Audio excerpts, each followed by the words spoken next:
Ad Astra is the latest film in a subgenre of science fiction in the realms of like Interstellar, The Martian, and Gravity. It was written and directed by James Gray, who I have a particular fondness for what he made in The Lost City of Z, which you can find on Amazon Prime. It's a very good adventure drama set in the 1920s and 30s about a man who actually made multiple expeditions to the Amazon in the search for the City of Gold. But no, I'm not here to talk about The Lost City of Z, I'm here to talk about Ad Astra.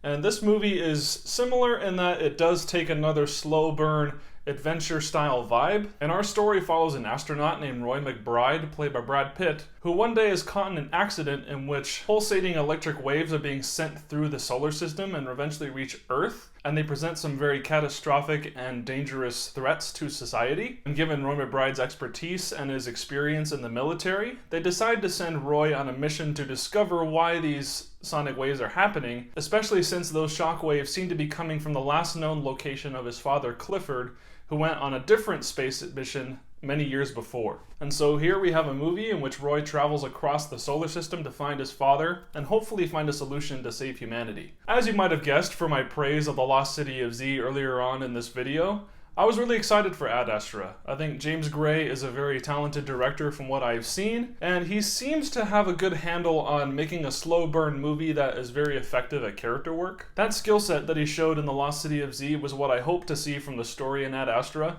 in addition to the incredible visuals that were teased in the trailers and in the images that were shown on IMDb. And what I have to say in response to that is, I can see why many people are loving it on Letterboxd and among the critics, because it's a very well shot movie with incredible special effects and quite a bit of good performances here too. This is definitely aiming to be a thinking man's sci-fi movie in which there are a lot of philosophical musings about existence, the idea of humanity taking society into places like the moon and other places across the solar system and the ramifications of that, and most especially the theme of fathers and sons is prevalent throughout this film as well, as many people have also discussed. And there's definitely material there to where people can glean ideas from that, and they can make their own personal interpretations of what James Gray says and apply it to themselves. Because of that, I'm not intending on trying to break down any sort of philosophical reading that anyone has of this movie, because there's much to gain from that type of criticism and interpretation of this movie.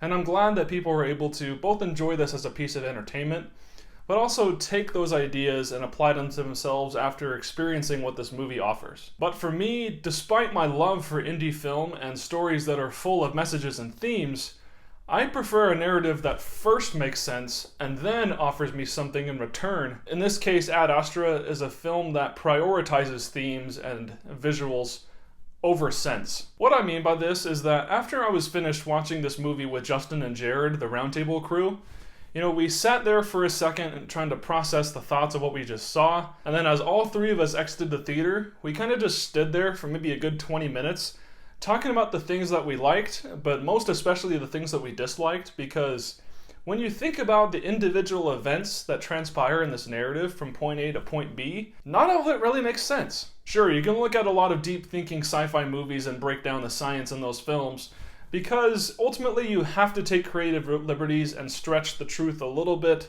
in order to tell the story that you're intending to tell.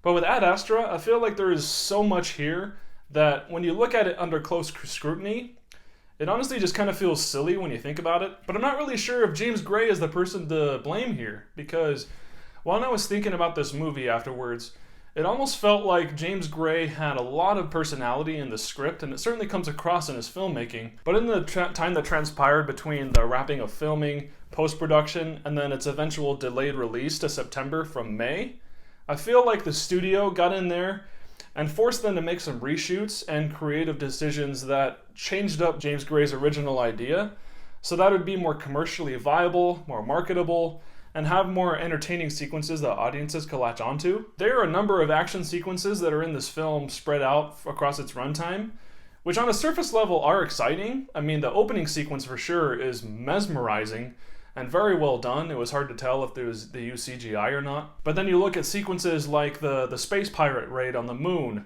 or a scene where they counter baboons on like a zoo type of ship in the middle of space. In the grand context of what this film was trying to accomplish, those scenes didn't really seem to have much of a place in the narrative for me. And sure, one can justify those types of scenes and how they fit into the overall story, but for me, they kind of just felt like padding to make the runtime 2 hours long, and also studio mandated sequences to where audiences wouldn't get bored by what they were watching. But upon thinking them more, they just kind of seemed a little bit silly and out of place to me with what this story was ultimately trying to accomplish. And that's not to say that not all of this works, because, I mean, Brad Pitt's performance in the movie is very good. He's very different than what we all saw from him in Once Upon a Time in Hollywood a couple of months ago. He basically pulls a Ryan Gosling from First Man, which, you know, they're both space movies, so I'd see that as an appropriate comparison. You can take a charismatic actor like Brad Pitt and make him into kind of a reserved and very quiet person. He does good with what James Gray gave him, and I certainly latched onto his performance.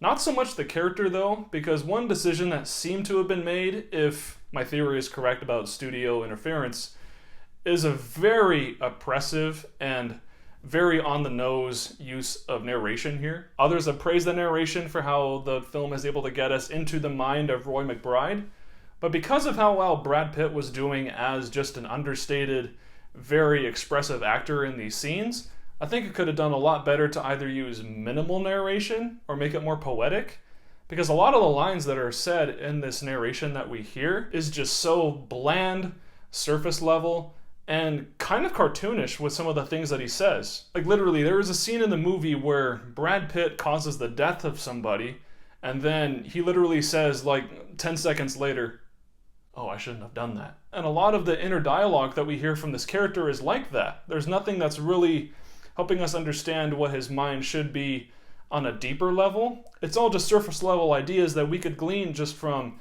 observing what the actors are doing, what the scene is about, the mise-en-scène. I honestly just felt like I was being talked down to by this voiceover, and I wish it wasn't there. And with other characters too, I feel like they were just kind of thrown in there because they were big name actors that were going to boost this film's credibility. Their performances are good, but I feel like their characters were just thrown in there, and you don't really get enough of what their place in the story means to Roy McBride's adventure as a whole. And that goes for a lot of other aspects of this film's story as well, which ultimately flows like a tour bus that's taking you throughout the events of this movie. If we're going to use this analogy and understand more about what I mean, basically imagine yourself being on a tour bus as you're in the audience watching this movie, and then the movie as it goes along presents you with a lot of ideas about what society would be if we colonized on the moon, or how the United States would progress if we did more interstellar travel. There are a lot of great ideas thrown in there, but they're so surface level that they kind of feel like window dressing that don't really add anything. They're just thrown in there, and they almost would have been great ideas on their own for a specific movie to be made on their own terms. Like I mentioned, there's literally a scene on the moon where these astronauts are driving to an unspecified location, and then all of a sudden other moon buggies come in, and you learn that they're like space pirates or something. Like, why couldn't we just have a movie about that? You know, the idea that even if humans colonized on the moon, why couldn't we get an idea about what would happen if, you know, suddenly outlaws were on the moon? What would be kind of like the ramifications of that, and what story beats could be gleaned from such a thing? There's so much stuff like that I would have loved to learn more about, but this movie is just...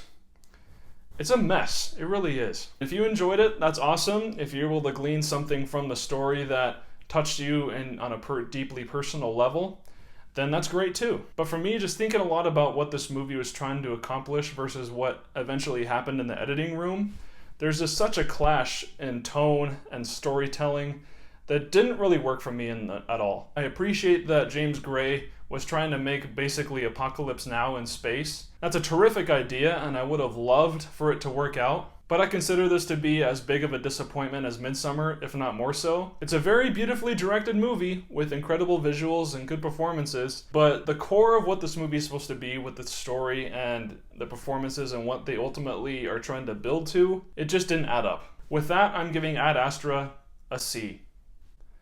As far as an age recommendation goes, there's not really much here that I would consider to be completely offensive. I mean, there is some language, including one use of the F word, and there is a little bit of violence as well, a couple of occasions in which we do see astronauts die. And like I mentioned earlier, there's also a sequence involving some baboons, in which you'll be able to see through a window a baboon that's trying to attack another character in the scene. But then when this room inside a space station is pressurized, all you see afterwards is just this big splatter of blood that flashes onto the window. You don't really get a sense of what happened to the baboon, but you basically get the idea. And also there's no sexual content whatsoever. But I would still say that due to this movie's tone, its style, which is more of a slow burn kind of journey through space, I would say that it's ultimately best for people who are at least 13 years old. Thank you so much for watching my content as always. As promised, there's going to be a game review coming soon, but I also have another movie review hopefully coming on Monday, so stay tuned for that. If you like this content, please like and subscribe. It really does help me grow my channel here on YouTube. And feel free to hit the bell as well if you would like notifications every single time I post a video. In addition, you can check out my social media profiles, Facebook and Letterboxd. But in the meantime, I hope you all have a good one.